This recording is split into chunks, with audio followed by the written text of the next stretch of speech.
ಮೊದಲು ದೇವರ ವಾಕ್ಯವನ್ನು ಓದ್ಕೊಳ್ತೇನೆ. ಲೂಕನ ಬರೆದ ಸುವಾರ್ತೆ 15ನೇ ಅಧ್ಯಾಯ 11ನೇ ವಚನ 12ನೇ ವಚನವನ್ನು ನಾನು ಓದ್ತಾ ಇದ್ದೇನೆ. 11, 12. ಇನ್ನು ಆತನು ಹೇಳಿದ್ದೇನೆಂದರೆ, ಒಬ್ಬನೊಬ್ಬ ಮನುಷ್ಯನಿಗೆ 2 ಮಕ್ಕಳಿದ್ದರು. ಅವರಲ್ಲಿ ಕಿರಿಯವನು ತಂದೆಗೆ, ಅಪ್ಪ, ಆಸ್ತಿಯಲ್ಲಿ ನನಗೆ ಬರತಕ್ಕ ಪಾಲನ್ನು ಕೊಡು ಎಂದು ಕೇಳಿಕೊಳ್ಳಲು ತಂದೆಯು ಬದುಕನ್ನು ಅವರಿಗೆ ಹಂಚಿಕೊಟ್ಟನು. ದೇವರು ಈ ವಾಕ್ಯಗಳನ್ನು ನಮ್ಮೆಲ್ಲರಿಗಾಗಿ ಆತನ ಆಶೀರ್ವದಿಸಿ ತನ್ನ ಆತ್ಮನ ಮೂಲಕವಾಗಿ ಆತನೇ ಅನುಗ್ರಹಿಸಿಕೊಳ್ಳಿ.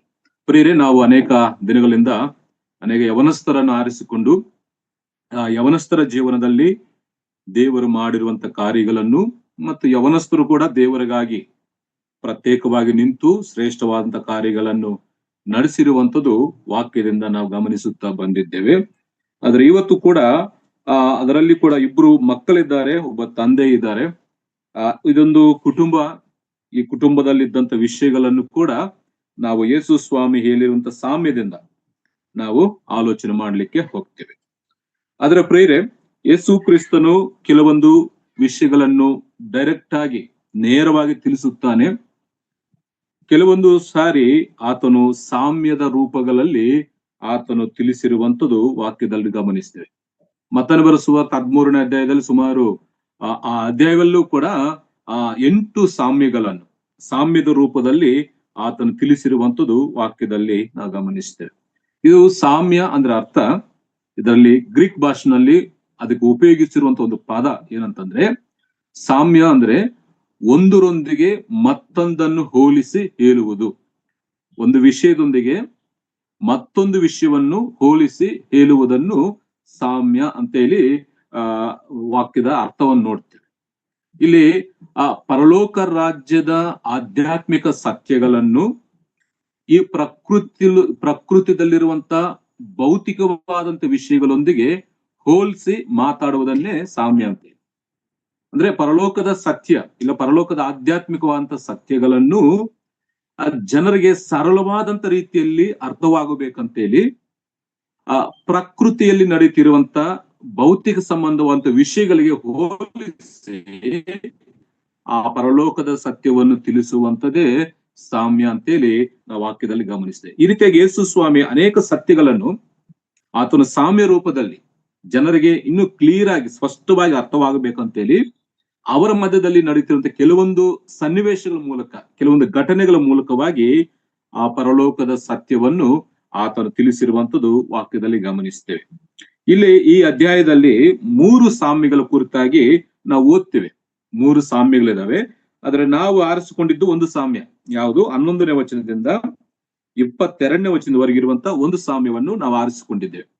ಆದ್ರೆ ಈ ಸಾಮ್ಯವನ್ನು ಹೇಳಲಿಕ್ಕೆ ಇದ್ರ ಉದ್ದೇಶವೇನು? ಯಾಕೆ ಯೇಸು ಸ್ವಾಮಿ ಈ ಸಾಮ್ಯಗಳನ್ನು ಹೇಳಿದ್ದಾನೆ ಅಂತ ನಾವು ನೋಡುವಾಗ, ಅದರ ಉದ್ದೇಶದ ಬಗ್ಗೆ ನಾವು ಆಲೋಚನೆ ಮಾಡುವಾಗ 1-2 ವಚನಗಳು ನಾನು ಓದ್ತೇನೆ.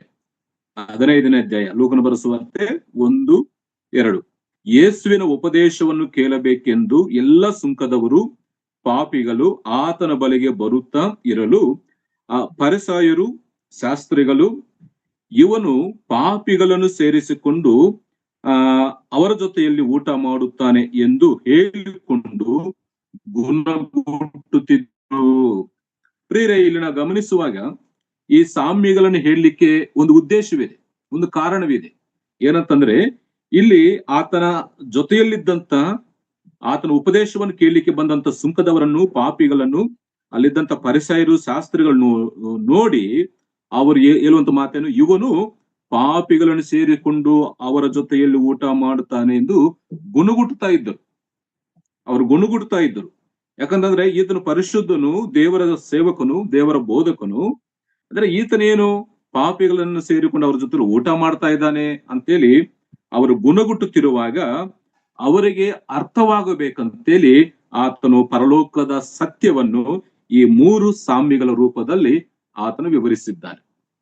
ಈ ಫರಿಸಾಯರಿಗೂ ಈ ಶಾಸ್ತ್ರಿಗಳಿಗೂ ಆ ಪರಲೋಕದ ಸತ್ಯವು ಅರ್ಥವಾಗಬೇಕು, ದೇವರ ಯೋಜನೆ ಅರ್ಥವಾಗಬೇಕಂತೇಳಿ ಈ ಸಾಮ್ಯಗಳ ಮೂಲಕವಾಗಿ ಯೇಸು ಕ್ರಿಸ್ತನು ತಿಳಿಸಿದ್ದಾನೆ. ಏನು ಪರಲೋಕದ ಸತ್ಯ ಅಂತ ನಾವು ಗಮನಿಸುವಾಗ, ಇದೇ ಲೂಕನ ಬರೆಸುವ 19ನೇ ಅಧ್ಯಾಯ 10ನೇ ವಚನದಲ್ಲಿ ಮನುಷ್ಯ ಕುಮಾರನು ಯಾವುದಕ್ಕಾಗಿ ಬಂದಿದ್ದಾನೆ? ನಶಿಸಿ ಹೋಗುವುದನ್ನು ಹುಡುಕಿ ರಕ್ಷಿಸುವುದಕ್ಕಾಗಿ ಬಂದಿದ್ದಾನೆ. ಪಾಪಿಗಳನ್ನು ರಕ್ಷಿಸುವುದಕ್ಕಾಗಿ ಬಂದಿದ್ದಾನೆ. ತಪ್ಪಿ ಹೋದಂತವರನ್ನು ಹುಡುಕಿ ರಕ್ಷಿಸುವುದಕ್ಕಾಗಿ ಬಂದಿದ್ದಾನೆ.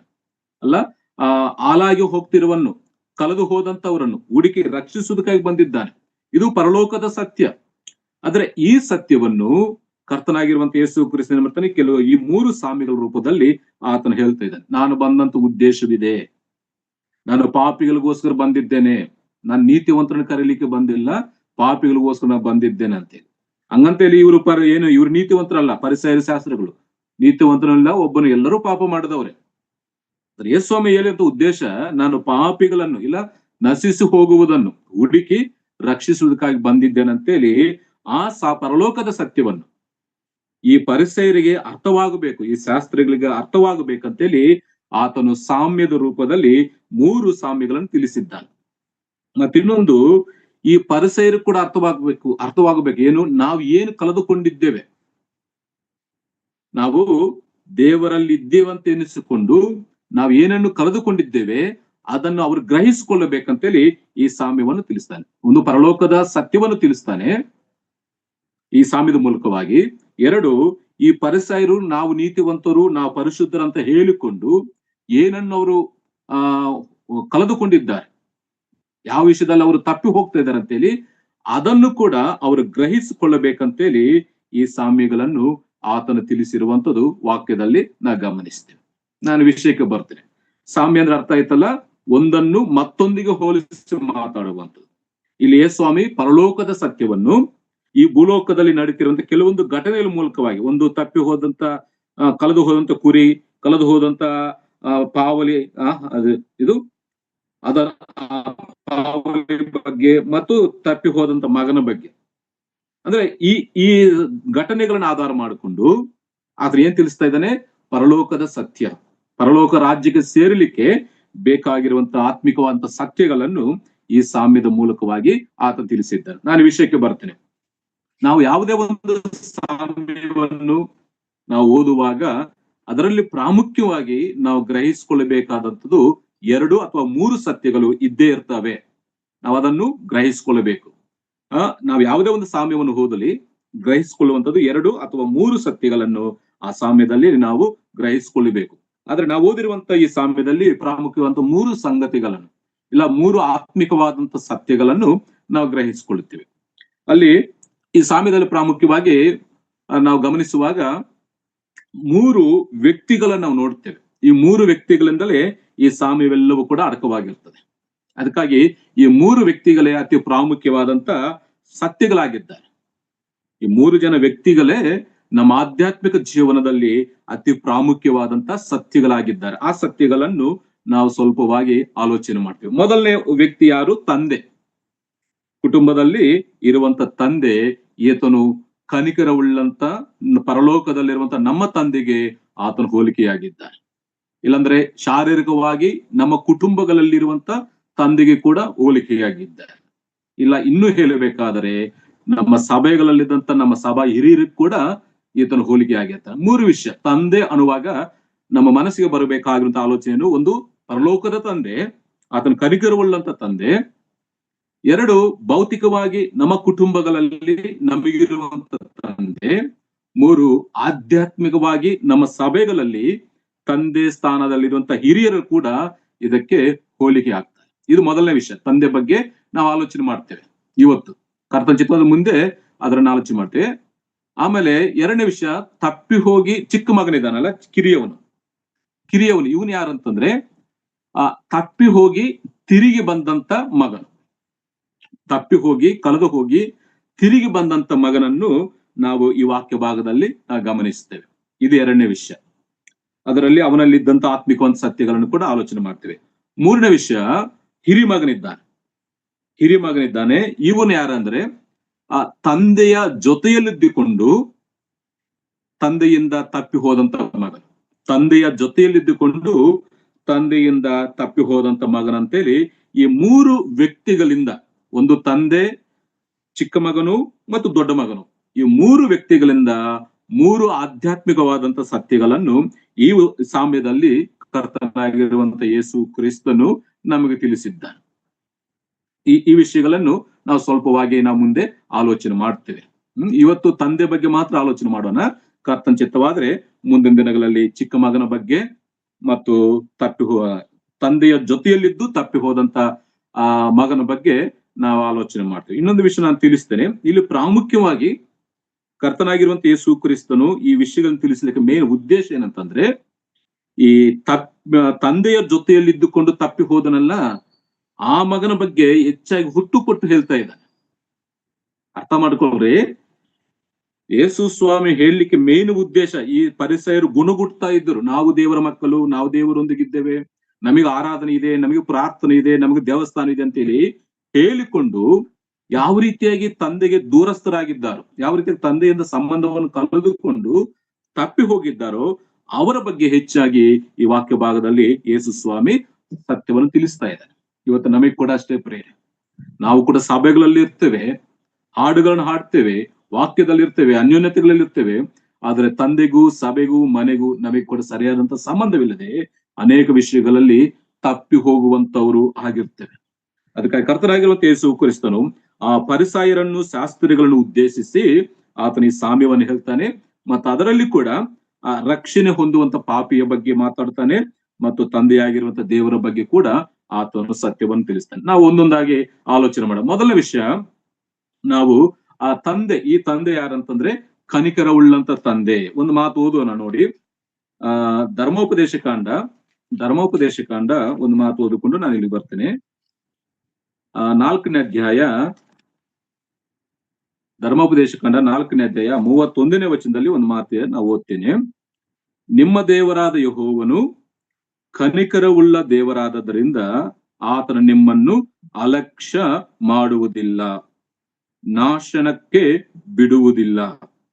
ತಾನು ನಿಮ್ಮ ಪಿತೃಗಳ ಸಂಗಡ ಪ್ರಮಾಣ ಪೂರ್ವಕವಾಗಿ ಮಾಡಿಕೊಂಡ ಒಡಂಬಡಿಕೆಯನ್ನು ಮರೆಯುವುದಿಲ್ಲ. ನಮ್ಮ ತಂದೆಯಾಗಿರುವಂತ ದೇವರು ಆತನ ಕನಿಕರವುಳ್ಳಂತ ದೇವರಾಗಿದ್ದ, ಆತನ ಕನಿಕರವುಳ್ಳಂತ ತಂದೆಯಾಗಿದ್ದ. ಆತನ ಏನ್ ಮಾಡ್ತಾನೆ, ನಮ್ಮನ್ನು ಎಂದಿಗೂ ಅಲಕ್ಷ್ಯ ಮಾಡುವುದಿಲ್ಲ, ನಮ್ಮನ್ನು ನಿರ್ಲಕ್ಷ್ಯ ಮಾಡುವುದಿಲ್ಲ, ಅಲಕ್ಷ್ಯ ಮಾಡುವುದಿಲ್ಲ ಮತ್ತು ನಾಶನಕ್ಕೆ ಬಿಡುವುದಿಲ್ಲ. ಆತ ನಮ್ಮ ತಂದೆ ಆದದ್ರಿಂದ, ನಾವು ಆತನ ಮಕ್ಕಳಾದದ್ರಿಂದ ನಮ್ಮನ್ನು ನಾಶನಕ್ಕೆ ಬಿಡುವುದಿಲ್ಲ. ಮತ್ತು ಮೂರನೇದಾಗಿ, ನಮ್ಮ ಪಿತೃಗಳ ಸಂಗಡ ಪ್ರಮಾಣ ಪೂರ್ವಕವಾಗಿ ಮಾಡಿಕೊಂಡಂತ ಒಡಂಬಡಿಕೆಯನ್ನು ಮರೆಯುವುದಿಲ್ಲ. ಈ ಮೂರು ಆತ ನಮ್ಮ ಜೀವನದಲ್ಲಿ ಮಾಡ್ತಾ ಇರ್ತಾನೆ. ಅಲಕ್ಷ್ಯ ಮಾಡುವುದಿಲ್ಲ, ನಾಶನಕ್ಕೆ ಬಿಡುವುದಿಲ್ಲ ಮತ್ತು ಆತನು ಮಾಡಿದಂತ ವಾಗ್ದಾನವನ್ನು ಮರೆಯುವುದು. ಆತನು ವಾಗ್ದಾನ ಮಾಡಿದವನು ನಂಬಿಗಸ್ತನು.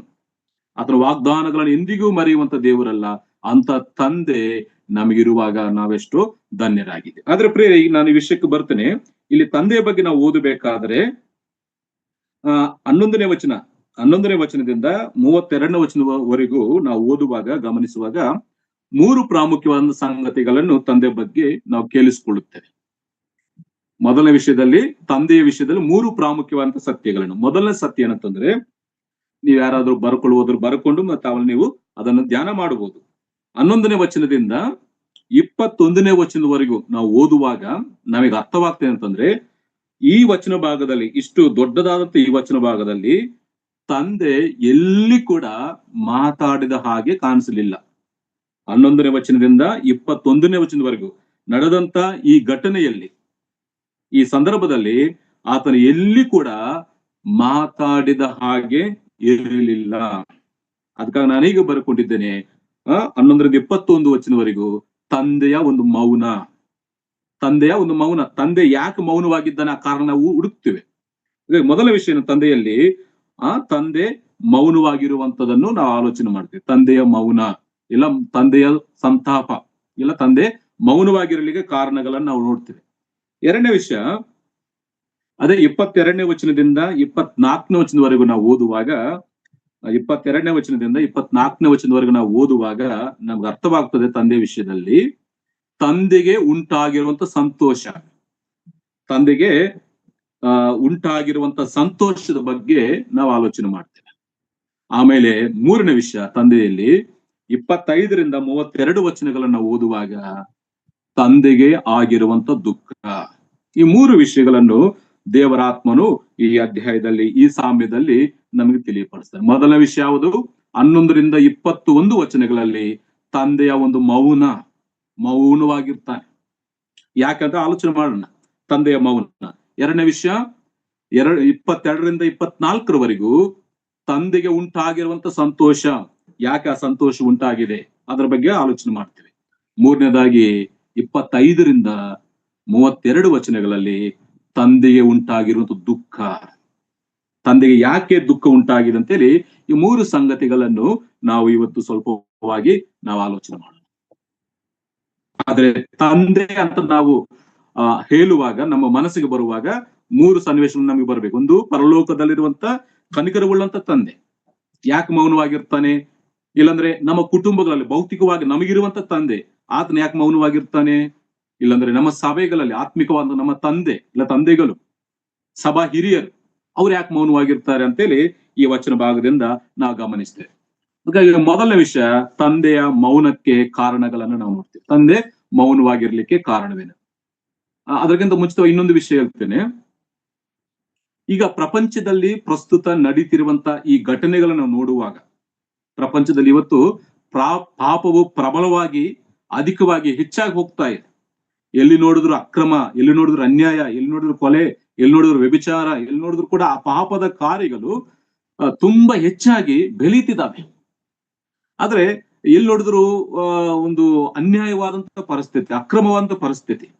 ಈ ಎಲ್ಲ ಪರಿಸ್ಥಿತಿಗಳನ್ನು ನಾವು ನೋಡುವಾಗ, ಇವತ್ತು ನಡೀತಿರುವಂತ ಈ ಪ್ರಪಂಚ, ಈ ಮಲಿನವಾದಂತ, ಈ ಪಾಪಮಯವಾದಂತ ಈ ಪ್ರಪಂಚವನ್ನು ನಾವು ನೋಡುವಾಗ ನಮಗೆ ಎಲ್ಲರಿಗೂ ಬರುವಂತ ಒಂದು ಪ್ರಶ್ನೆ ಏನಂತಂದ್ರೆ, ದೇವರಿದ್ದಾನ? ಇವತ್ತು ಅನೇಕ ಜನರು ಮಾಡುವಂತ ಕಾರ್ಯಗಳು ನೋಡಿದ್ರೆ, ವಿಪರೀತವಾದಂತ ವಿಕಾರ ಶ್ರೇಷ್ಠಗಳು ನೋಡಿದ್ರೆ, ದೇವರಿದ್ದಾನ ಅನ್ನುವಂಥ ಪ್ರಶ್ನೆ ಎಲ್ಲರಲ್ಲಿ ಸಾಧಾರಣವಾಗಿ ಬರುತ್ತೆ. ಒಂದು ವೇಳೆ ಇದ್ದರೆ ಯಾಕೆ ಮೌನವಾಗಿ, ಎಲ್ಲಿದ್ದಾನೆ? ಎಲ್ಲರಿಗೂ ಬರುವಂತ ಪ್ರಶ್ನೆ, ದೇವರಿದ್ದಾನ? ದೇವರಿದ್ರೆ ಯಾಕೆ, ಎಲ್ಲಿದ್ದಾನೆ? ಯಾಕೆ ಮೌನವಾಗಿದ್ದಾನೆ? ಇಷ್ಟು ಭಯಂಕರವಂತ ಕಾರ್ಯಗಳು ನಡೀತಾ ಇದ್ದಾವೆ. ಎಲ್ಲಿ ನೋಡಿದ್ರು ಅನ್ಯಾಯವು ಹೆಚ್ಚಾಗ್ತಾ ಇದೆ, ಪಾಪವು ಪ್ರಬಲವಾಗಿ ಪಾತಾಳ ನರಕಕ್ಕೆ ಜನರು ಹೋಗ್ತಾ ಇದ್ದಾರೆ. ಒಂದು ವೇಳೆ ದೇವರಿದ್ದರೆ ಎಲ್ಲಿದ್ದಾನೆ? ಆತನು ಯಾಕೆ ಮೌನವಾಗಿದ್ದಾನೆ ಅಂತೇಳಿ ಎಲ್ಲರಿಗೆ ಒಂದು ಆಲೋಚನೆ ಬರ್ತದೆ. ಆದ್ರೆ ಆ ಆಲೋಚನೆಗೆ, ಆ ಪ್ರಶ್ನೆಗೆ ಉತ್ತರಗಳನ್ನು ಈ ವಾಕ್ಯ ಭಾಗದಲ್ಲಿ ನಾವು ಗಮನಿಸಿ. ಇವತ್ತು ಸಭೆಗಳಲ್ಲಿ ಕೂಡ, ಕುಟುಂಬಗಳಲ್ಲಿ ಕೂಡ ಅನೇಕ ಸಂದರ್ಭಗಳಲ್ಲಿ ತಂದೆ ಮೌನವಾಗಿರ್ತಾನೆ, ಮಾತಾಡುವುದಿಲ್ಲ. ಇಲ್ಲಿದ್ದ ಹಾಗೆ 11ನೇ ವಚನದಿಂದ 21ನೇ ವಚನವರೆಗೂ ತಂದೆ ಆ ಘಟನೆಗಳ ಮಧ್ಯದಲ್ಲಿ ಮೌನವಾಗಿದ್ದಾನೆ. ಆದ್ರೆ ತಂದೆ ಇಲ್ವ? ತಂದೆ ಇದ್ದಾನೆ, ಆದ್ರೆ ಆತ ಮೌನವಾಗಿದ್ದಾನೆ. ಮೌನವಾಗಿರ್ಲಿಕ್ಕೆ ಕಾರಣಗಳನ್ನು ನಾವು ನೋಡ್ತೇವೆ. ಇವತ್ತು ಅನೇಕ ಜನರು ಕೂಡ ಪ್ರಶ್ನೆ ಕೇಳ್ತಾರೆ, ದೇವರಿದ್ದರೆ ಇದೆಲ್ಲ ಯಾಕೆ ನಡೀತಾ ಇದೆಪ್ಪ? ಸುನಾಮಿ ಯಾಕೆ ಬಂತು? ಕರೋನಾ ಯಾಕೆ ಬಂತು? ಮತೋನ್ಮಾದಿಗಳು ಅನೇಕ ಪ್ರಶ್ನೆಗಳು ಕೇಳಿದ್ದಾರೆ ಕೂಡ. ನಿಜವಾಗ ದೇವರಿದ್ದಿದ್ರೆ ಇವೆಲ್ಲ ಯಾಕೆ ಬಾರದ ಹಾಗೆ ನಿಲ್ಸ್ಬೋದಿತ್ತಲ್ಲ, ತಡೆಯಬಹುದಿತ್ತಲ್ಲ? ಮನುಷ್ಯನು ಪಾಪ ಮಾಡದ ಹಾಗೆ ದೇವರು ತಡೆಯಬಹುದಿತ್ತ ಅಂತೇಳಿ ಅನೇಕರು, ಈ ನಾಸ್ತಿಕರು, ಕೆಲವರು ದೇವರು ಇಲ್ಲದಂತೆ ಹೇಳಿಕೊಳ್ಳುವಂತವ್ರು ಮಾತಾಡುವಂತ ಮಾತುಗಳು, ಪ್ರಶ್ನೆಗಳು ನಾವು ಕೇಳ್ತೇವೆ. ಸರ್ವಸಾಧಾರಣವಾಗಿ ಕೂಡ ಅನೇಕರಿಗೆ ಪ್ರಶ್ನೆ ಬರ್ತದೆ, ಯಾಕೆ ಪ್ರಪಂಚವು ಆ ರೀತಿಯಾಗಿ ಅದೇನು ಪಾಪದಿಂದ ತುಂಬಲ್ಪಟ್ಟಿದೆ, ಪಾಪದಿಂದ ಪ್ರಬಲಿ ಅದು ಹೆಚ್ಚಾಗಿ ಹೋಗ್ತಾ ಇದೆ. ಇಂಥ ಸನ್ನಿವೇಶಗಳಲ್ಲಿ ತಂದೆಯ ಮೌನಕ್ಕೆ ಕಾರಣವೇನೆಂದ್ರೆ 4 ವಿಷಯಗಳು ತಿಳಿಸ್ತೇವೆ.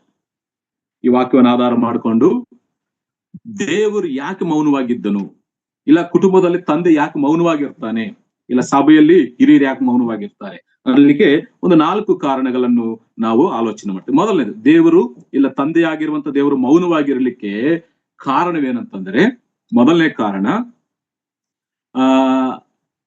ಯಾವಾಗ ಮೌನವಾಗಿರ್ತಾನೆ ಅಂದ್ರೆ, ಒಂದು ವಾಕ್ಯ ಓದೋಣ. ಮೊದಲನೇ ಸಂಯೋಜನ ಗ್ರಂಥ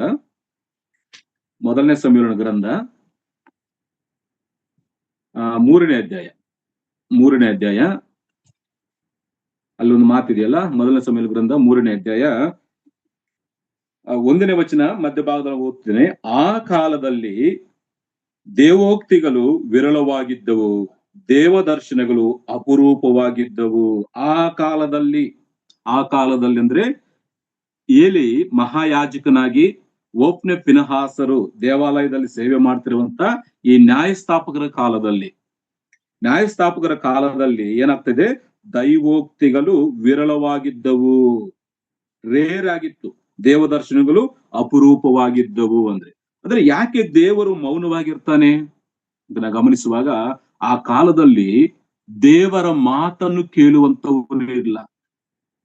ದೇವರು ಹೇಳುವಂತ ಮಾತುಗಳಿಗೆ ಕಿವಿ ಕೊಟ್ಟು ಅದನ್ನು ವಿಧೇಯತೆ ತೋರಿಸಿ ಕೇಳುವಂತವ್ರು ಇಲ್ಲದಿದ್ದರಿಂದ ಆತನು ಮೌನವಾಗಿರ್ತಾನೆ. ಈಗ ಜನರಲ್ ಆಗಿ ಒಂದು ಕುಟುಂಬದಲ್ಲಿ ಒಂದು ತಂದೆ ಇರುವಾಗ ಒಂದು ಸಾರಿ ಹೇಳ್ತಾನೆ, 2 ಸಾರಿ ಹೇಳ್ತಾನೆ, 3 ಸಾರಿ ಹೇಳ್ತಾನೆ. ಮಾತು ಕೇಳದೆ ಇದ್ದರೆ ಇನ್ನು ಮತ್ತೆ ಹೇಳುವುದಿಲ್ಲ, ಸುಮ್ಮನೆ ಆಗ್ಬಿಡ್ತಾನೆ. ಅದಕ್ಕಾಗಿ ದೇವರು ಮೌನವಾಗಿರ್ಲಿಕ್ಕೆ ಕಾರಣ ಅಂದ್ರೆ ಆತನು ಎಷ್ಟೋ ಸಾರಿ ಹೇಳಿದ್ದಾನೆ, ಎಷ್ಟೋ ಸಾರಿ ಮಾತಾಡ್ತಾ ಇದ್ದಾನೆ.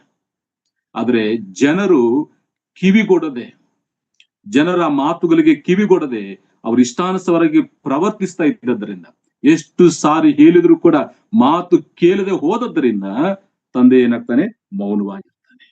ಇಲ್ಲಿ ನೋಡಿ, ದೇವೋಕ್ತಿಗಳು ವಿರಳವಾಗಿದ್ದು, ಅಪರೂಪವಾಗಿ ಎಲ್ಲೋ ಅಲ್ಲೋ ಒಂದು ಎಲ್ಲಿ ಕೇಳುವಂತವ್ರು ಇರ್ತಾರೆ ಅಲ್ಲಿ ಮಾತ್ರ ದೇವರು ಮಾತಾಡ್ತಿದ್ದ. ಅದಕ್ಕಾಗಿ ಕುಟುಂಬದಲ್ಲಾಗಲಿ ಸಭೆಯಲ್ಲಾಗಲಿ ದೇವರು ಇಲ್ಲ ತಂದೆ ಮೌನವಾಗಿರ್ಲಿಕ್ಕೆ ಕಾರಣ ಏನಂತಂದ್ರೆ ಮಾತು ಕೇಳುವಂತವ್ರು ಇಲ್ಲದೆ ಇದ್ದದರಿಂದ. ಇನ್ನೊಂದು ವಿಷಯ ಹೇಳ್ತೇನೆ, ಮಲಾಕಿನ ಪ್ರವಾದನ ಗ್ರಂಥದಿಂದ ಮತ್ತೇನು ಬರೋ ಸುವಾರ್ತೆವರೆಗೂ 400 ವರ್ಷಗಳ ಕಾಲ ಅದನ್ನು ಮೌನ ಕಾಲ ಅಂತ ಹೇಳ್ತೀವಿ, ಕತ್ತಲ ಯುಗ ಅಂತ ಹೇಳ್ತೇವೆ. ಆ 400 ವರ್ಷಗಳ ಕಾಲದಲ್ಲಿ ಯಾವ ಪ್ರವಾದನೆ ಬಂದಿಲ್ಲ, ಯಾವ ಪ್ರವಕ್ತ ಬಂದಿರ್ಲಿ. ಇಸ್ರಾಯೇಲರೊಂದಿಗೆ ದೇವರು ಒಂದು ಮಾತು ಕೂಡ ಮಾತ್ರ ಮೌನವಾಗಿದ್ದ, ಸೈಲೆಂಟ್ ಪೀರಿಯಡ್ ಅಂತ ಹೇಳ್ತೇವೆ, ನಿಶ್ಶಬ್ದ ಯುಗ. ಕಾರಣ, ಕೇಳುವಂತವರಿಲ್ಲ, ದೇವರ ಮಾತನ್ನು ಕೇಳುವಂತವರಿಲ್ಲ, ದೇವರ ಮಾತಿಗೆ ಕಿವಿಗೊಡುವಂತವರಿಲ್ಲ, ದೇವರ ಮಾತಿಗೆ ವಿಧೇಯತೆ ತೋರಿಸುವಂತವರಿಲ್ಲ. ಅದಕ್ಕಾಗಿ ಆತನು ಮೌನವಾಗಿ.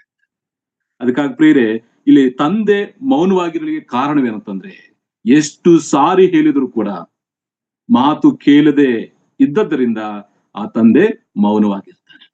ಆದ್ರೆ ಆತನ ಮಾತನ್ನು ಕೇಳಲಿಕ್ಕೆ ಆಸೆ ಇದ್ದರೆ, ಆಸಕ್ತಿ ತೋರಿಸ್ತಾ ಇದ್ರೆ, ವಿಧೇಯತೆ ತೋರಿಸ್ತಾ ಇದ್ರೆ ಆತನು ಮಾತಾಡ್ತಾನೆ, ಸತ್ಯಗಳು ತಿಳಿಸ್ತಾನೆ, ಇನ್ನು ಹೆಚ್ಚಿನ ವಿಷಯಗಳನ್ನು ಮಾತಾಡ್ತಾನೆ.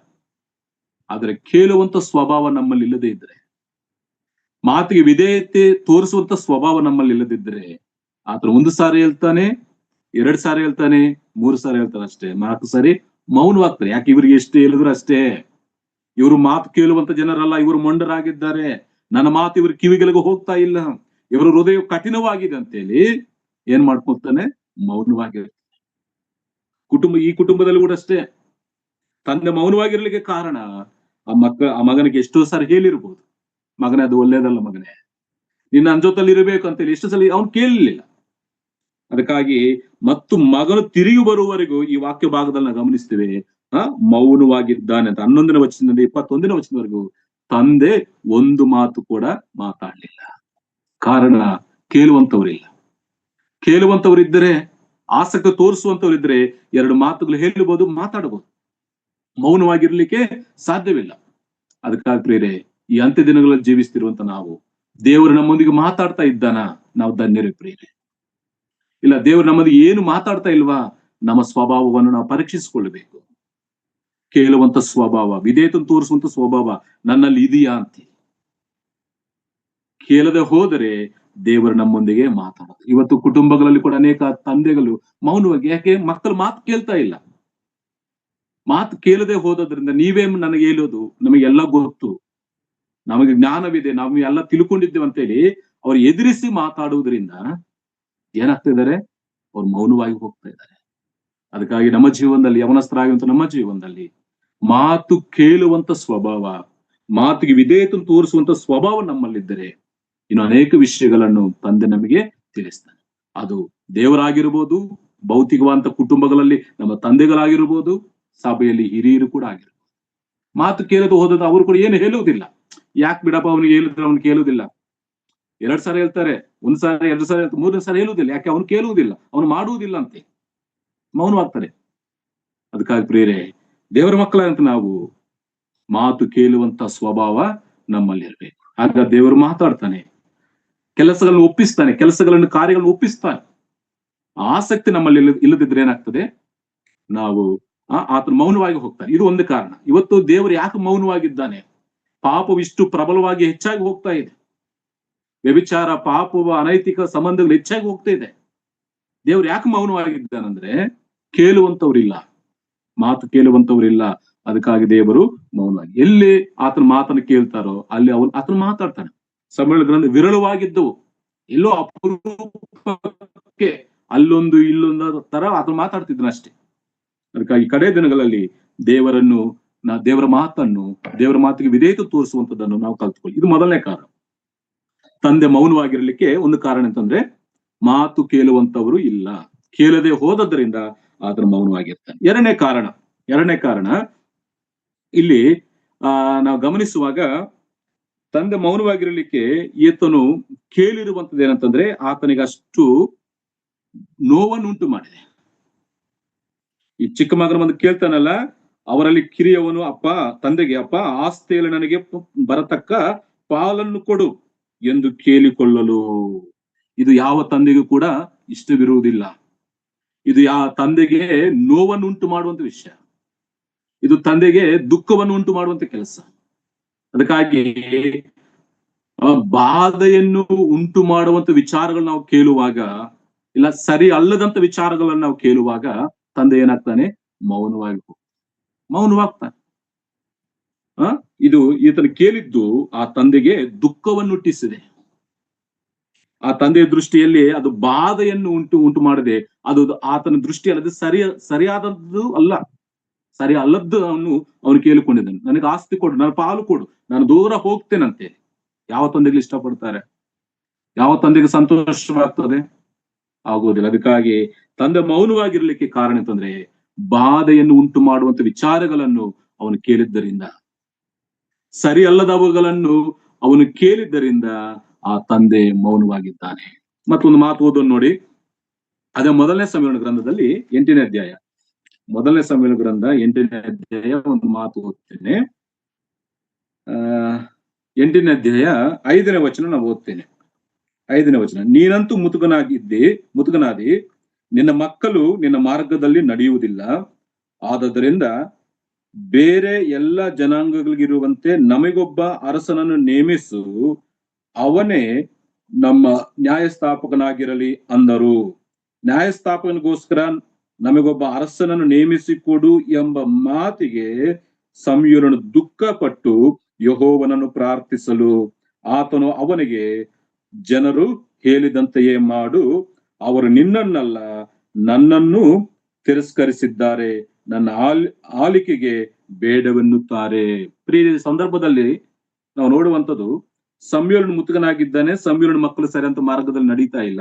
ಅದಕ್ಕಾಗಿ ಇಸ್ರಾಯೇಲ್ ಜನರೆಲ್ಲರೂ ಬಂದು ಕೇಳ್ತಾರೆ, ಏನು ನೀನಂತೂ ಮುತುಕನಾಗಿದ್ದಿ, ನಿನ್ನ ಮಕ್ಕಳು ನಿನ್ನ ಮಾರ್ಗದಲ್ಲಿ ನಡೀತಾ ಇಲ್ಲ, ನಮಗೆ ಬೇರೆ ಜನಾಂಗದವ್ರಿಗಿರುವ ಹಾಗೆ ನಮಗೊಬ್ಬ ಅರಸನು ಬೇಕು, ಅವನೇ ನಮಗೆ ನ್ಯಾಯ ವಿಚಾರಣೆ ಮಾಡ್ಲಿ, ಅವನೇ ನಮ್ಮ ಮುಂದೆ ನಡೀಲಿ ಅಂತೇಳಿ ಅವ್ರು ನಮಗೊಬ್ಬ ಅರಸನ ಬೇಕು ಅಂತ ಕೇಳಿಕೊಂಡಂತ ವಿಚಾರ ಸಮುವೇಲನಿಗೆ ಸಂತೋಷವನ್ನು ಉಂಟು ಮಾಡ್ಲಿಲ್ಲ. ಸಮುವೇಲನು ಸಂತೋಷವನ್ನು ಅದು ದುಃಖವಾಯ್ತು. ಅದನ್ನು ಬಂದು ದೇವರಿಗೆ ತಿಳಿಸ್ತಾನೆ. ದೇವರಿಗೆ ತಿಳಿಸಿದಾಗ ದೇವರು ಕೂಡ ಬದಲು ಮಾತಾಡದೆ, ದೇವರು ಕೂಡ ದುಃಖವಾಗಿದೆ. ಅವರು ನಿನ್ನನ್ನಲ್ಲ ನನ್ನನ್ನೇ ತಿರಸ್ಕರಿಸಿದ್ದಾರೆ, ನನ್ನ ಆಲಿಕೆಯನ್ನು ಬೇಡವನ್ನುತ್ತಾ ಇದ್ದಾರೆ, ಅವ್ರು ಹೇಳಿದಂತ ಅವ್ರಿಗೆ ಮಾಡಿಕೊಡು.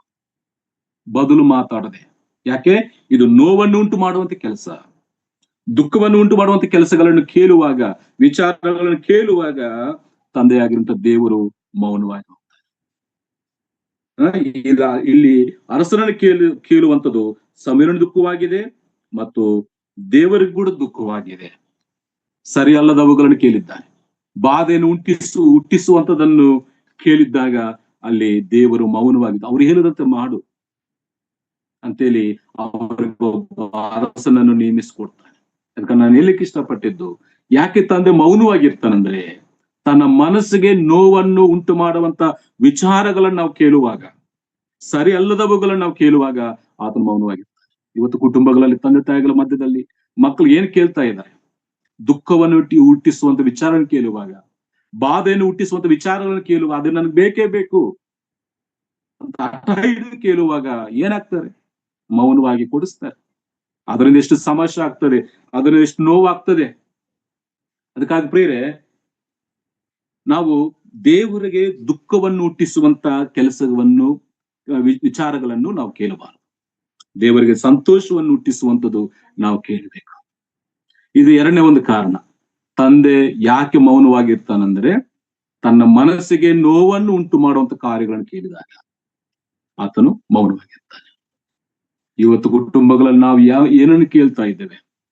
ನಮ್ಮ ತಂದೆಗಳು ನಮ್ಮೊಂದಿಗೆ ಎಷ್ಟು ಸಂತೋಷವಾಗಿದ್ದಾರೆ ಅನ್ನುವಂಥದ್ದು ಅತಿ ಪ್ರಾಮುಖ್ಯವಾದಂತ ಒಂದು ವಿಷಯವಾಗಿದೆ. ಇದು ಎರಡನೇ ಕಾರಣ. ತಂದೆ ಮೌನವಾಗಿರ್ಲಿಕ್ಕೆ ಎರಡನೇ ಕಾರಣ ಏನು?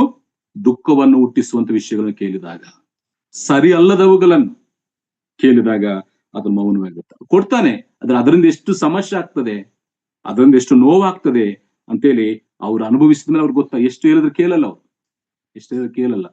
ಕೆಲವರು ಬುದ್ಧಿವಂತರು ಕೇಳ್ತಾರೆ, ಅದ್ರ ಹಠ ಹಿಡಿದಂತವ್ರು ನಮ್ಗೆ ಬೇಕೇ ಬೇಕಂತೇಳಿ ಅದನ್ನ ತಕ್ಕೊಂಡು ಅದರಿಂದ ನಷ್ಟವನ್ನು ಅನುಭವಿಸಿದ ಮೇಲೆ, ಈ ತಪ್ಪಿ ಹೋದಂತ ಮಗನು ಅವನು ಕೂಡ ಹಾಗೆ ಅಲ್ಲ, ನಾವು ಮುಂದೆ ಹೇಳ್ತೀವಿ, ಅವನು ಬೇಕಂತೇಳಿ ಕೇಳ್ಕೊಂಡು ಹೋಗ್ತಾನೆ, ಆದ್ರೆ ಬುದ್ಧಿ ಬಂದಾಗ ತಿರುಗಿ ಬರ್ತಾನೆ, ಬೇರೆ ವಿಷಯ.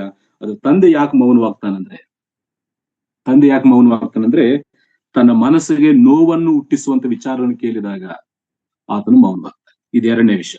ಮೂರನೇ ವಿಷಯವನ್ನು ನಾವು ಓದೋಣ. ತಂದೆ ಯಾಕೆ ಮೌನವಾಗಿರ್ತಾನಂದ್ರೆ, ಇಲ್ಲಿ ಈ ಚಿಕ್ಕ ಮಗನು ಏನ್ ಮಾಡ್ತಾನೆ, ನನ್ನಿಷ್ಟ, ನನಗೆ ಆಸ್ತಿ ಕೊಡು ಅಂತೇಳಿ ತನ್ನ ಇಷ್ಟವನ್ನು ತೋರಿಸಿ ತನ್ನ ಸ್ವಂತ ಆಲೋಚನೆ ಪ್ರಕಾರವಾಗಿ ಜೀವಿಸ್ಲಿಕ್ಕೆ ಅವನು ಅವಿಧೇಯನಾದಾಗ ತಂದೆ ಏನ್ ಮಾಡ್ತಾನೆ, ಮೌನವಾಗಿರ್ತಾನೆ. ಇಲ್ಲಿ ಇದು ನನಗಿಷ್ಟ, ಇದು ನನ್ನಿಷ್ಟ, ನನ್ನ ಜೀವನ ನನ್ನಿಷ್ಟ, ನನ್ನ ಜೀವನ ನಾನು ಲೀಡ್ ಮಾಡ್ತೇನೆ, ನಾನು ನಡ್ಸ್ಕೊಂಡು ಹೋಗ್ತೇನೆ, ನನಗೆ ಆಸ್ತಿ ಕೊಡು ಸಾಕು, ನನಗೆ ಆಲೋಚನೆ ಇದೆ ಅಂತೇಳಿ ತನ್ನ ಆಲೋಚನೆ ಪ್ರಕಾರವಾಗಿ ಅವಿಧೇಯನಾಗಿ ಜೀವಿಸ್ಲಿಕ್ಕೆ ಇಷ್ಟಪಡುವಾಗ ತಂದೆಯಾಗಿರುವಂತ ದೇವರು ಏನಾಗ್ತಾನೆ, ಮೌನವಾಗ್ತಾನೆ. ಅದಕ್ಕಾಗಿ ಪ್ರಿಯರೇ, ಎಂದಿಗೂ ಕೂಡ ಇದು ನನ್ನಿಷ್ಟ, ಇದು ನನ್ನ ಜೀವನ, ಇದು ನಾನ್ ನಡ್ಸ್ಕೊಂಡು ಹೋಗ್ತೇನೆ ಅಂತ ಹೇಳುವಾಗ ಬಾಧ್ಯತೆ ಇರುವಂತ ತಂದೆ ತಾಯಿಗಳೇನಾಗ್ತಾರೆ, ಮೌನವಾಗ್ತಾರೆ. ಅದಕ್ಕಾಗಿ ಪ್ರಿಯ, ನಮ್ಮ ಜೀವನದಲ್ಲಿ ಆ ರೀತಿಯಾಗಿ ಆಗಬಾರ್ದು. ಒಂದು ವಿಷಯ ನಾನು ತಿಳಿಸ್ತೇನೆ. ಅಬ್ರಹಾಮನ ಜೀವನದಲ್ಲಿ ದೇವರು ಯಾವಾಗಲೂ ಕೂಡ ದರ್ಶನ ಕೊಟ್ಟು ಮಾತಾಡ್ತಿದ್ರು. ಪದೇ ಪದೇ ದೇವರು ಅಬ್ರಹಾಮನೊಂದಿಗೆ ಮಾತಾಡ್ತಾ ಇದ್ದನು. ಆದ್ರೆ ಪ್ರಿಯರೇ, ಆದಿಕಾಂಡ ಪುಸ್ತಕ 16ನೇ ಅಧ್ಯಾಯ 16ನೇ ವಚನದಲ್ಲಿ ನಾವು ಗಮನಿಸುವಾಗ ಇಸ್ಮಾಯಿಲನು ಹುಟ್ಟುತ್ತಾನೆ. ಇಸ್ಮಾಯಿಲ್ ಹುಟ್ಟಿದಾಗ ಅವನಿಗೆ 86 ವರ್ಷ. ಆಮೇಲೆ 17ನೇ ಅಧ್ಯಾಯ 1ನೇ ವಚನದಲ್ಲಿ 99ನೇ ವರ್ಷದಲ್ಲಿ ದೇವರು ಆತನಿಗೆ ದರ್ಶನ ಕೊಡ್ತಾನೆ. ನೋಡಿ, ಆ ಮಾತು ಓದೋಣ. ಆದಿಕಾಂಡ ಪುಸ್ತಕ 16ನೇ ಅಧ್ಯಾಯ 16ನೇ ವಚನದಲ್ಲಿ, ಅವಳು ಇಸ್ಮಾಯಿಲನನ್ನು ಎತ್ತಾಗ ಅಬ್ರಹಾಮನು 86 ವರ್ಷದವನಾಗಿದ್ದನು. ಅಬ್ರಹಾಮನು 99 ವರ್ಷದವನಾಗಿ ಯೆಹೋವನು ಅವನಿಗೆ ದರ್ಶನ ಕೊಟ್ಟು 86ನೇ ವರ್ಷದಿಂದ 99ನೇ ವರ್ಷದವರೆಗೂ ದೇವರು ಆತನೊಂದಿಗೆ ಮಾತಾಡಲಿಲ್ಲ. 13 ವರ್ಷಗಳು ದೇವರ ಒಂದು ದರ್ಶನಗಳನ್ನು ಕಳೆದುಕೊಂಡಿದ್ದ, ದೇವರ ಒಂದು ಮಾತುಗಳನ್ನು ಆತನು ಕಳೆದುಕೊಂಡು, ದೇವರು ಅವನೊಂದಿಗೆ ಮೌನವಾಗಿದ್ದ, ಮಾತಾಡಲಿಲ್ಲ 13 ವರ್ಷಗಳು. ಕಾರಣ ಏನು? ಹಾಗರಳೊಂದಿಗೆ ಮಗನನ್ನು ಹೆತ್ತಾರೆ. ಅದು ದೇವರಿಗೆ ಇಷ್ಟವಿಲ್ಲ. ದೇವರಿಷ್ಟ ಏನು? ನಾನು ವಾಗ್ದಾನ ಮಾಡಿದ್ದೇನೆ, ಇಸಾಕನನ್ನು ಕೊಡ್ತೇನೆ, ನೀನು ಕಾದುಕೊಂಡಿರಬೇಕು. ಆದ್ರೆ ಶಾರಳ ಮಾತನ್ನು ಕೇಳಿಕೊಂಡು ತನ್ನ ಇಷ್ಟದ ಪ್ರಕಾರವಾಗಿ ಅವನು ಅವಿಧೇಯನಾಗಿ ಜೀವಿಸುವಾಗ, ಅವಿಧೇಯತೆಯಲ್ಲಿ ಅವನು ಜೀವಿಸುವಾಗ ದೇವರೇನ್ ಮಾಡ್ತಾನೆ, ಮೌನವಾಗಿ 13 ವರ್ಷಗಳು ದೇವರ ಒಂದು ಸಾನ್ನಿಧ್ಯವನ್ನು, ದೇವರ ಒಂದು ಮಾತುಗಳನ್ನು ಆತನು ಕಳೆದುಕೊಂಡಿರುವಂಥದ್ದು ವಾಕ್ಯದಲ್ಲಿ ನಾವು ಗಮನಿಸ್ತೇವೆ. ಪ್ರಿಯರೇ, ಇವತ್ತು ಕೂಡ ನಮ್ಮ ಜೀವನದಲ್ಲಿ ನಾವು ದೇವರ ಮಾತನ್ನು ಕೇಳಿಸಿಕೊಳ್ಳಬೇಕು.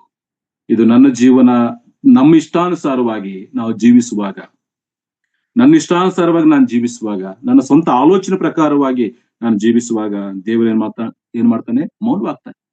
ಅಬ್ರಾಹ್ಮನ 13 ವರ್ಷಗಳು ದೇವರ ಅನ್ಯೋನ್ಯತೆಯನ್ನು ಕಳೆದುಕೊಂಡು, ಆದ್ರೆ ಕನಿಕರವುಳ್ಳಂತ ದೇವರು ಮತ್ತೆ ದರ್ಶನ ಕೊಟ್ಟು ಮಾತಾಡ್ತಾನೆ. ನನ್ನ ಸರ್ವಶಕ್ತ ದೇವರು ನನ್ನ ಮುಂದೆ ನೀನು ನಿಷ್ಕಲಂಕವಾಗಿ ನಡಿ, ನಿರ್ದೋಷ ನಡಿ ಅಂತ. ಅದು ಬೇರೆ ವಿಷಯ. ಆದ್ರೆ ದೇವರು ಮೌನವಾಗಿರಲಿಕ್ಕೆ ಕಾರಣ ಅಂತಂದ್ರೆ, ನನ್ನ ಇಷ್ಟದ ಪ್ರಕಾರವಾಗಿ ನಾನು ಜೀವಿಸುವಾಗ, ದೇವರ ಇಷ್ಟಕ್ಕೆ ಒಳಪಡದೆ, ದೇವರ ಆಲೋಚನೆಗೆ ಒಳಪಡದೆ, ನನ್ನ ಇಷ್ಟದ ಪ್ರಕಾರವಾಗಿ, ನನ್ನ ಆಲೋಚನೆ ಪ್ರಕಾರವಾಗಿ ನಾನು ಅವಿಧೇಯನಾಗಿ ಜೀವಿಸುವಾಗ ಆತ್ಮ ಮೌನವಾಗ್ತಾನೆ. ಇಲ್ಲಿ ಕೂಡ ಅಷ್ಟೇ, ತಪ್ಪಿ ಹೋದಂತ ಮಗನು ಒಂದು ವೇಳೆ ಅಪ್ಪ ಬ್ಯಾಡಪ್ಪ ಅಂತಕ್ಕೆ ಹೇಳಿರ್ಬೋದು, ಆದ್ರೆ ನನ್ನ ಇಷ್ಟ, ನಾನು ಹೋಗ್ತೇನೆ, ನನಗೆ ಬೇಕೇ ಬೇಕಂತೇಳಿ ಅವನು ಹಠ ಹಿಡಿದಿದ್ದರಿಂದ ತಂದೆ ಮೌನವಾಗಿದ್ದಾನೆ. ಇದು 3ನೇ ಕಾರಣ. ಯಾವಾಗ ಮೌನವಾಗ್ತಾನೆ? ನಮ್ಮ ಇಷ್ಟದ ಪ್ರಕಾರವಾಗಿ ಜೀವಿಸ್ಲಿಕ್ಕೆ ಮನಸ್ಸು ಮಾಡುವಾಗ, ನನ್ನ ಸ್ವಂತ ಆಲೋಚನೆ ಪ್ರಕಾರವಾಗಿ ಜೀವಿಸ್ಲಿಕ್ಕೆ ಮನಸ್ಸು ಮಾಡುವಾಗ ಬಾಧ್ಯತೆ ಇರುವಂತ ತಂದೆ ತಾಯಿಗಳು ಮೌನವಾಗ್ತಾರೆ. ಇದು 3ನೇ ವಿಷಯ. 4ನೇ ವಿಷಯ ನಾನು ಹೇಳ್ತೇನೆ.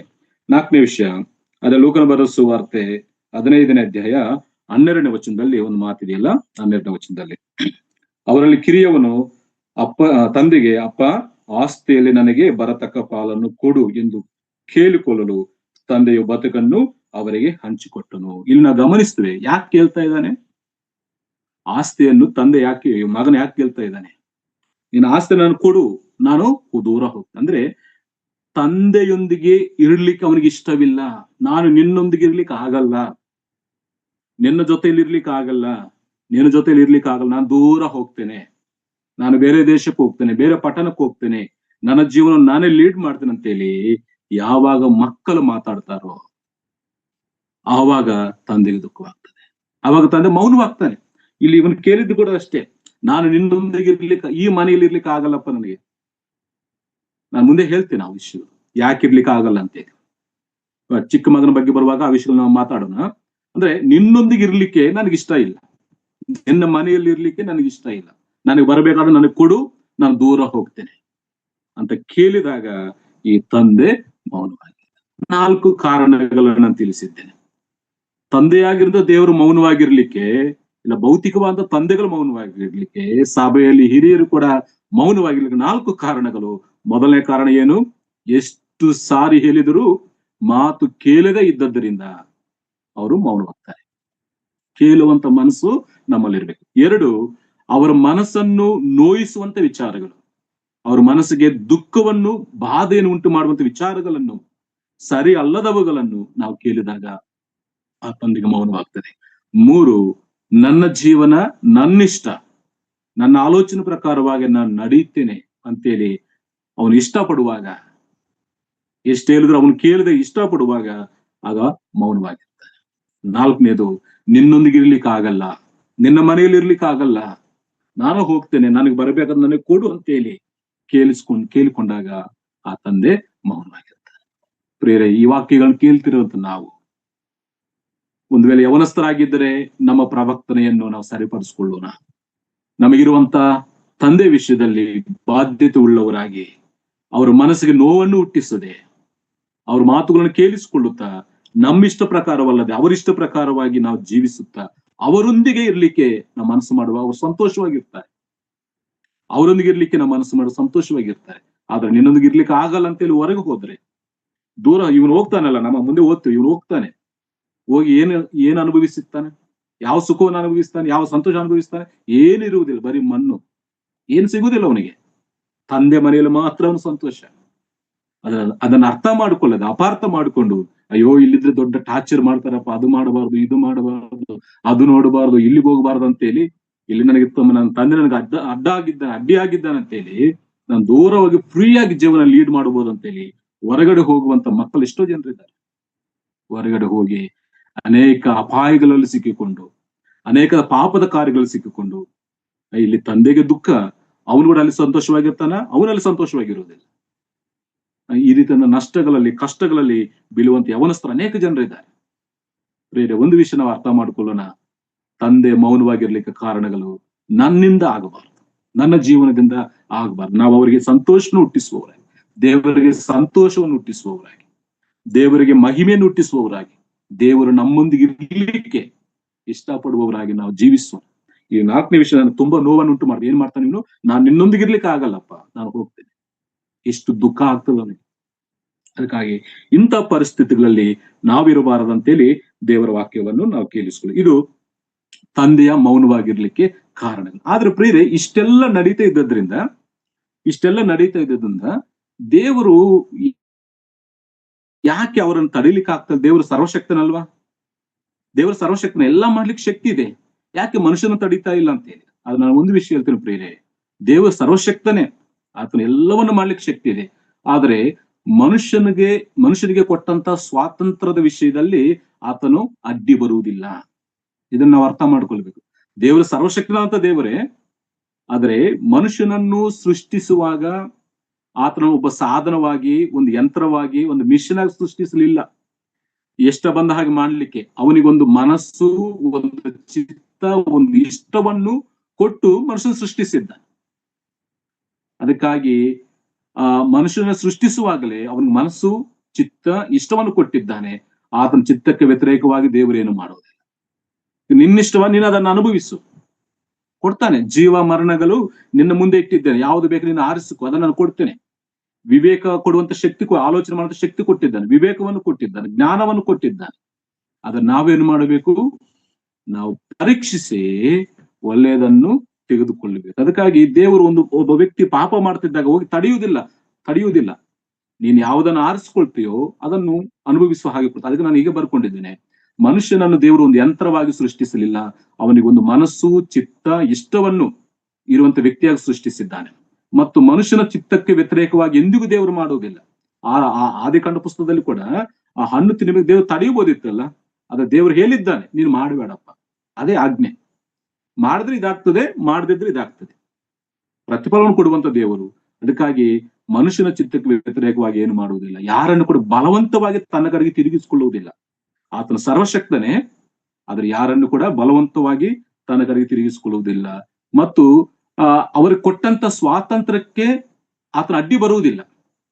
ಈಗ ಮನುಷ್ಯನಿಗೆ ಸ್ವಾತಂತ್ರ್ಯವನ್ನು ಕೊಟ್ಟಿದ್ದಾನೆ, ಇಷ್ಟವನ್ನು ಕೊಟ್ಟಿದ್ದಾನೆ, ಅದಕ್ಕೆ ಅಡ್ಡಿ ಬರುವುದಿಲ್ಲ. ನೀನು ಅದರಿಂದ ಏನು ಆರಿಸಿಕೊಳ್ತೀಯೋ ಅದರ ಪ್ರತಿಫಲವಂತೂ ಕೊಡ್ತಾನೆ. ಒಳ್ಳೆಯದನ್ನ ಆರಿಸಿಕೊಂಡ್ರೆ ಒಳ್ಳೆ ಪ್ರತಿಫಲ, ಕೆಟ್ಟದ್ದನ್ನ ಆರಿಸಿಕೊಂಡ್ರೆ ಕೆಟ್ಟದ ಆಗುವಂತ. ನಾವು ಯಾವುದನ್ನು ಬಯಸ್ತೇವೋ, ಯಾವುದನ್ನು ನಾವು ಆರಿಸಿಕೊಳ್ತೇವೋ ಅದನ್ನು ಅನುಭವಿಸುವ ಹಾಗೆ ಮಾಡ್ತಾನೆ, ಆಗ್ತಾನೆ. ಮತ್ತೆ ಇನ್ನೊಂದು, ಎಂದಿಗಾದರೂ ಅವನು ಬುದ್ಧಿ ತಂದುಕೊಂಡು ನನ್ನ ಕಡೆಗೆ ತಿರುಗಿ ಬರ್ತಾನೆ ಆಶದಿಂದ ಎದುರು ನೋಡ್ತಾ ಇರ್ತಾನೆ. ಅಪೊಸ್ತಲರ 17ನೇ ಅಧ್ಯಾಯದಲ್ಲಿ ಎಲ್ಲ ಮನುಷ್ಯರು ನನ್ನನ್ನು ಹುಡುಕಿಕೊಂಡು ಬರಬೇಕಂತ ಹೇಳಿ ದೇವರು ಆಶೆ ಪಟ್ಟಿದ್ದಾರೆ. ಆತನ ಆಶೆ ಉಳ್ಳಂತ ದೇವರಾಗಿದ್ದಾನೆ. ಆದ್ರೆ ಆತನು ಮನುಷ್ಯನು ಹಿಂತಿರುಗಿ ಬರುವಾಗ, ತಪ್ಪಿ ಹೋದಂತವನು ಹಿಂತಿರುಗಿ ಬರುವಾಗ ತನ್ನ ಯೋಗ್ಯತೆಯಿಂದಲ್ಲ, ದೇವರ ಕೃಪೆಯಿಂದಲೇ ನಮ್ಮನ್ನು ಕ್ಷಮಿಸಿ ತನ್ನ ಮನೆಗೆ ಸೇರಿಸ್ಕೊಳ್ತಾನೆ. ದೇವರು ಸರ್ವಶಕ್ತನೇ, ಆದ್ರೆ ಆತನು ಮನುಷ್ಯನನ್ನು ಒಂದು ಯಂತ್ರವಾಗಿ ಸೃಷ್ಟಿಸಲಿಲ್ಲ. ಆತನ ಚಿತ್ತಕ್ಕೆ ವ್ಯತಿರೇಕವಾಗಿ ಯಾವುದೂ ಮಾಡುವುದಿಲ್ಲ, ಯಾರನ್ನು ಕೂಡ ಬಲವಂತವಾಗಿ ತನ್ನ ಕಡೆಗೆ ತಿರುಗಿಸಿಕೊಳ್ಳುವುದಿಲ್ಲ. ಮನುಷ್ಯನಿಗೆ ಕೊಟ್ಟಂತ ಸ್ವಾತಂತ್ರ್ಯಕ್ಕೆ, ಆಶೆಗಳಿಗೆ ಅಡ್ಡಿ ಬರುವುದಿಲ್ಲ. ಆದ್ರೆ ನೀನು ಏನು ಬಯಸುತ್ತೀಯೋ, ನೀನು ಯಾವುದನ್ನು ಆರಿಸಿಕೊಳ್ತೀಯೋ ಅದನ್ನು ಅನುಭವಿಸುವ ಹಾಗೆ ಮಾಡ್ತಾನೆ. ಮತ್ತೆ ಇನ್ನೊಂದು, ಆತನ ಬುದ್ಧಿ ತಂದುಕೊಂಡು ಅದರೆಲ್ಲರ ಪ್ರತಿಫಲವನ್ನು, ಅದರಲ್ಲಿ ಎಷ್ಟು ಕಷ್ಟ, ನಷ್ಟ, ನೋವಿದೆ ಅಂತೇಳಿ ಅದನ್ನು ಅನುಭವಿಸಿ ನನ್ನ ಕಡೆಗೆ ಬರಬೇಕಂತೇಳಿ ಆಶೆಯನ್ನು ಎದುರು ನೋಡ್ತಾನೆ. ಒಂದು ವೇಳೆ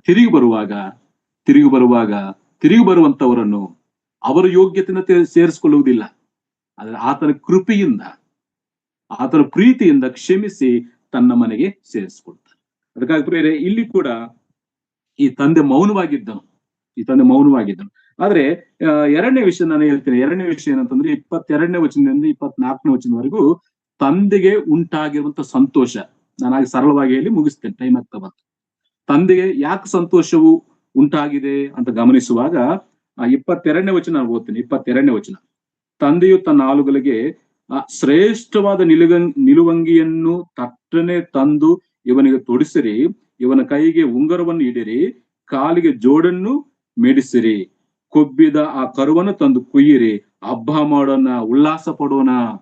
ನೋಡಿದ್ರೆ ಈಗ ಅವನು ತಿರುಗಿ ಬರುವಾಗ ಅವನು ಯೋಗ್ಯತೆಯಿಂದ ಇವನು ಸೇರಿಸಿಕೊಂಡಿಲ್ಲ, ತನ್ನ ಕೃಪೆಯಿಂದ ಸೇರಿಸಿಕೊಂಡಿದ್ದಾನೆ.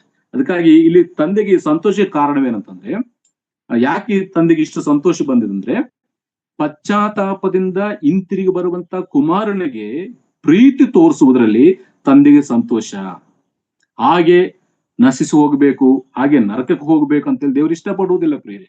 ದುರ್ಮಾರ್ಗನು ತನ್ನ ದುಷ್ಟತ್ವದಿಂದ ಬಿಟ್ಟು ಬರ್ಬೇಕಂತೇಳಿ ದೇವರು ಆಶೆ ಪಡ್ತಾ ಇದ್ದಾನೆ.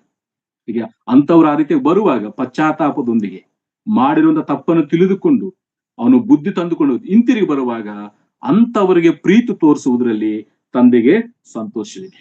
ಯಾವಾಗಲೂ ಸಂತೋಷ ಪಡ್ತಾನೆ. ಪಶ್ಚಾತ್ತಾಪದಿಂದ ಹಿಂತಿರುಗಿ ಬರುವಂತವ್ರ ವಿಷಯದಲ್ಲಿ ತಂದೆ ಸಂತೋಷ ಪಡ್ತಾನೆ. ಅಲ್ಲಿ ನಾವು ನೋಡ್ತಾ ಅವನಿಗೋಸ್ಕರ ಎದುರು ನೋಡ್ತಾ ಇದ್ದನು ಅಲ್ವಾ. ಅವನು ಬರುವಾಗ ಆಶೆ ದೂರದಿಂದ ಇರುವಾಗ ಓಡಿ ಹೋಗಿ ಅವನನ್ನು ಅಪ್ಪಿಕೊಂಡನು, ಅವನಿಗೆ ಮುತ್ತು ಕೊಟ್ಟನು ಅಲ್ವಾ. ಅವನ ತಪ್ಪು ಹೇಳ್ಕೊಳ್ಳಿ ಕೂಡ ಅವಕಾಶ ಇಲ್ಲ, ಮನೆಗೆ ಹೊಲಕ್ಕೆ ಕರ್ಕೊಂಡು ಬಂದಿದ್ದಾನೆ. ನೋಡಿ ಎಷ್ಟು ಪ್ರೀತಿ ಇದೆ ತಂದೆ, ಎಷ್ಟು ಸಂತೋಷವಿದೆ. ಅದಕ್ಕಾಗಿ ತಂದೆ ಸಂತೋಷಕ್ಕೆ ಕಾರಣ, ತಪ್ಪಿ ಹೋಗಿ ತಿರುಗಿ ಬರುವಾಗ ಅವನಿಗೆ ಪ್ರೀತಿ ತೋರಿಸುವುದರಲ್ಲಿ ತಂದೆ ಸಂತೋಷ ಪಡ್ತಾನೆ. ಮತ್ತೆ 22ನೇ ವಚನದಲ್ಲಿ ನಾವು ಓದಿದ್ವಲ್ಲ, ಇದರಲ್ಲಿ ಕೂಡ ಮಗನು ಅವಿಧೇಯತ್ವದಿಂದ ಏನನ್ನು ಕಳೆದುಕೊಂಡಿದ್ದಾನ, ಮತ್ತೆ ಅವನಿಗೆ ಕೊಡುವುದರಲ್ಲಿ ತಂದೆಗೆ ಸಂತೋಷವಿದೆ. ಅವಿಧೇಯತ್ವದಿಂದ ಅವನು ಇವೆಲ್ಲವನ್ನು ಕಳೆದುಕೊಂಡಿದ್ದ, ಪ್ರಶಸ್ತವಂತ ವಸ್ತ್ರ, ಉಂಗರ, ಆ ಸಂತೋಷ, ಜೋಳು ಎಲ್ಲ ಕಳೆದುಕೊಂಡಿದ್ದಾನೆ.